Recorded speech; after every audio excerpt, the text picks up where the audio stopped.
Hi friends, காலையில் video பார்த்துருப்பீங்க. அதில் கோலம் போட அரிசி ஊற வச்சுருப்பாங்க. அதுதான் இது. இப்போ இதை நம்ம மிக்ஸி ஜாரில் சேர்த்து நைஸாக அரைச்சிடணுங்க. இது நான் பிகினர்ஸ்க்கு தான் சொல்கிறேன்.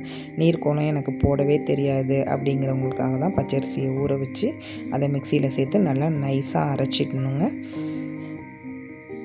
இதுதான் என்னோடய பிரீத்தி ஜியான் மிக்ஸி. சூப்பராக இருக்குங்க. இது நான் ப்ரமோஷன்லாம் பண்ணலை.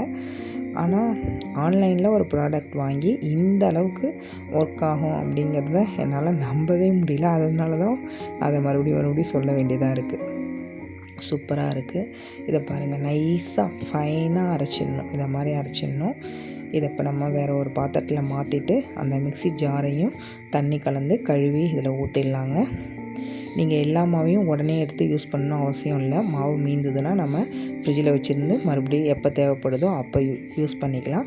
ஆனால் அதை தனியாக தான் ஊற்றி வைக்கணும். இதை மாதிரி ஒரு காட்டன் துணி எடுத்துக்கோங்க. கொஞ்சோண்டு இருந்தால் போதுங்க. இந்த அளவுக்கு இருந்தால் போதும். இப்போ நான் அந்த மாவுலேருந்து பாதி பிரிச்சுக்கிறேன். ஏன்னா ஃபுல் மாவையும் வச்சு போட்டோம்னா அதை அடுத்தது நம்ம யூஸ் பண்ண முடியாது.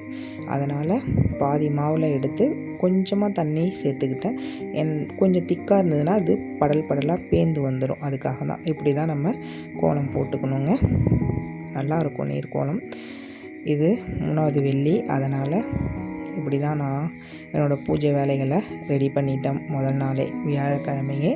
இப்போ நம்ம பூஜை கபோர்டு, வாசல், நிலைவாசல் இதுக்கெல்லாம் போட்டுக்கலாங்க. பாதி பேர் அவங்கவுங்களுக்காக வாழறதே கிடையாதுங்க. மற்றவங்களுக்காக தான் வாழறாங்க. பக்கத்து வீட்டில், எழுத்த வீட்டில், ரிலேஷன், இப்படி எல்லாருமே தான் நான் சொல்கிறேன். ஏன்னா நமக்காக செய்யக்குள்ள அந்த விஷயம் ஆத்மார்த்தமாக இருக்கும். மற்றவங்களுக்காக செய்யக்குள்ள அது ஒரு போட்டி, பொறாமைக்காக இருக்கும். என்னை சுற்றி அப்படி தான் நடந்துக்கிட்டு இருக்குது. உங்களை சுற்றி அப்படின்னு இருக்குதா அப்படின்னு சொல்லுங்கள். இது அதை மாதிரி இருக்கிறவங்களுக்கு அது நல்லது இல்லை. அது தெரிஞ்சு செய்கிறாங்களா தெரியாமல் செய்கிறாங்களா அப்படின்னு எனக்கு தெரியலைங்க. நம்ம எப்படி இருக்கோம், நமக்கு என்ன வேணும், அதை நம்ம தெரிஞ்சு வாழ்ந்தாலே நம்ம நிச்சயமாக நல்லா இருப்போங்க. மற்றவங்களுக்காக வாழணுன்னு அவசியம் இல்லை. இதை நான் எதை வச்சு சொல்கிறேன்னா, இப்போ நான் பூஜை பண்ணுறேன், மணி அடிக்கிறேன்னா நான் எனக்கு வேண்டியதை நான் செய்கிறேன்.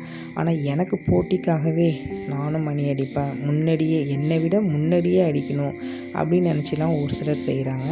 அதெல்லாம் எந்த விதத்தில் சரின்னு எனக்கு தெரியல. உங்களுக்கு அப்படி நடந்திருந்தால் எனக்கு சொல்லுங்கள். தேங்க்ஸ் ஃபார் வாட்சிங்.